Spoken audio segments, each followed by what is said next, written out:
कदम रखो। आज बाप दादा निराकार परमात्मा शिव बाबा अपने चारों ओर के श्रेष्ठ ब्राह्मण आत्माओं को देख रहे हैं। निराकार परमात्मा शिव बाबा इस कलयुग के अंतिम समय पर सृष्टि पर अवतरित होकर ब्रह्मा बाबा द्वारा हमें ज्ञान, श्रीमत और शिक्षाएं देकर हमारे नए संस्कारों की रचना होती है और उस नए संस्कारों से नया संसार बनता है। तो भगवान की श्रीमत पर चलकर जो बच्चे अपनी स्थिति में श्रेष्ठता लेकर आते हैं उन्हें भगवान ब्राह्मण बच्चे कहते हैं। पुरुषार्थ करना पड़ता है। तो बाबा ने कहा बाप दादा सहज साधन बताते हैं कि फॉलो करने में मेहनत कम लगती है। ब्रह्मा के पांव अर्थात कदम हर कार्य के कदम रूपी पांव के निशान है। हर कार्य के अनुभव पुरुषार्थ हमें पता है। तो पांव पर पांव रखकर चलना सहज होता है। नया रास्ता नहीं ढूंढना है। पांव पर पांव अर्थात कदम पर कदम रखना है। जो भी कार्य करते हो, चाहे मनसा संकल्प करते हो, चाहे बोलते हो, चाहे कर्म में संबंध संपर्क में आते हो, हर कर्म करने के पहले ये सोचो कि जो मैं ब्राह्मण आत्मा कर्म कर रहा हूं, क्या ये ब्रह्मा बाप समान है? सिंपल। जो भी संकल्प, बोल, कर्म करते हैं, सिर्फ चेक करना है, क्या ये ब्रह्मा बाप समान है? ब्रह्मा बाप का संकल्प क्या रहा? मेरा संकल्प भी उसी प्रमाण है? हर बोल ब्रह्मा बाप समान है? अगर नहीं है तो फिर नहीं करना। अगर वो संकल्प बोल ब्रह्मा बाप समान नहीं है तो नहीं करना। सिंपल। चेक करना, सेम है तो करना, नहीं है तो चेंज करना। न सोचना है, न बोलना है, न करना है। जो चीज ब्रह्मा बाप समान नहीं, वो न सोचना है, न बोलना है, न करना है। ऐसे नहीं, ब्रह्मा बाप का कदम एक और बच्चों का कदम दूसरा। तो जो लक्ष्य है, मंजिल है बाप समान बनने का, वो कैसे होगा? अगर ब्रह्मा के हर कदम समान, कदम पर कदम फॉलो करते चलेंगे, तो एक तो सदा अपने को सहज पुरुषार्थी अनुभव करेंगे और सदा संपूर्णता की मंजिल समीप अनुभव करेंगे। अंडरलाइन। अगर ब्रह्मा बाप के कदम पर कदम फॉलो करते चलेंगे तो एक तो अपने को सहज पुरुषार्थी अनुभव करेंगे। मेहनत वाला पुरुषार्थ नहीं, युद्ध वाला पुरुषार्थ नहीं, सहज पुरुषार्थी अनुभव करेंगे और सदा संपूर्णता की मंजिल समीप अनुभव करेंगे। ब्रह्मा बाप समान अर्थात संपूर्णता की मंजिल पर पहुंचना।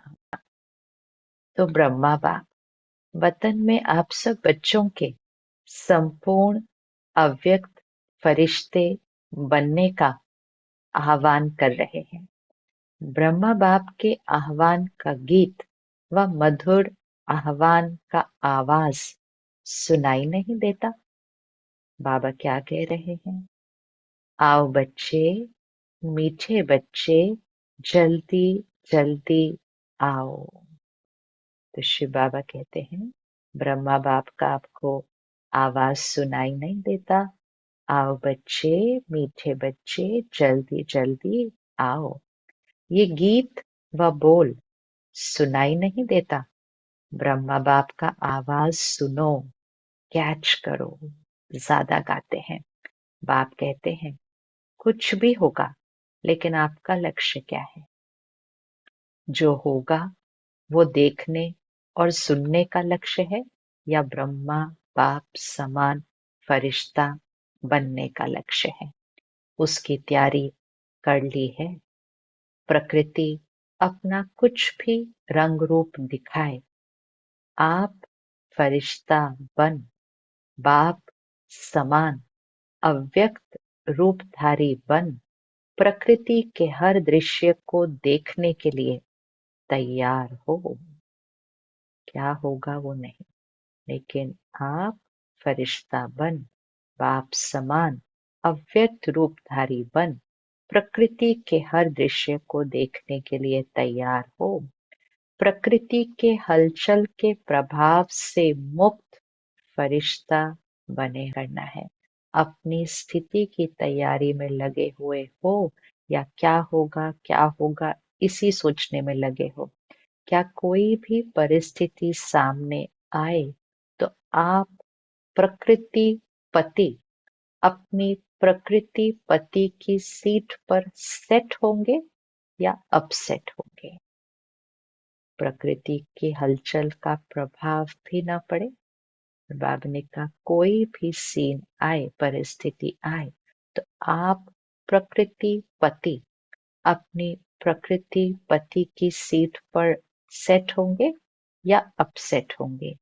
ये क्या हो गया, ये हो गया, ये हो गया, इसी नजारों के समाचारों में बिजी होंगे या संपन्नता की स्थिति में स्थित हो किसी भी प्रकृति की हलचल को चलते हुए बादलों के समान अनुभव करेंगे। विजयी बने हैं जो किसी भी प्रकार के व्यर्थ और नेगेटिव संकल्प, बोल व कर्म अर्थात सर्व के संबंध संपर्क में पास हो। 108 ऐसे सदा विजयी बने हैं जो किसी भी प्रकार के व्यर्थ और नेगेटिव संकल्प, बोल व कर्म अर्थात सर्व के संबंध संपर्क में पास हो। अंडरलाइन 108 किसी भी व्यर्थ नेगेटिव संकल्प, बोल कर्म में और हर संबंध संपर्क में सदा पास। व्यर्थ व नेगेटिव यही बोझ सदा काल के लिए डबल लाइट फरिश्ता बनने नहीं देता। अंडरलाइन सिंपल है होमवर्क, व्यर्थ और नेगेटिव को फिनिश करना। व्यर्थ और नेगेटिव यही बोझ सदा काल के लिए डबल लाइट फरिश्ता बनने नहीं देता। तो ब्रह्मा बाप पूछते हैं इस बोझ से हल्के फरिश्ते बने हैं। अंडरलाइन है सदा। नमस्ते। वरदान अविनाशी प्राप्तियों की स्मृति से अपने श्रेष्ठ भाग्य की खुशी में रहने वाले इच्छा मात्रम अविद्या भव। अविनाशी प्राप्तियों की स्मृति में अपने श्रेष्ठ भाग्य की खुशी में रहने वाले इच्छा मात्रम अविद्या भव। जिसका बाप ही भाग्य विधाता है उसका भाग्य क्या होगा। सदा यही खुशी रहे कि भाग्य तो हमारा जन्म सिद्ध अधिकार है। वह मेरा श्रेष्ठ भाग्य और भाग्य विधाता बाप। वह मेरा श्रेष्ठ भाग्य और भाग्य विधाता बाप। यही गीत गाते खुशी में उड़ते रहो।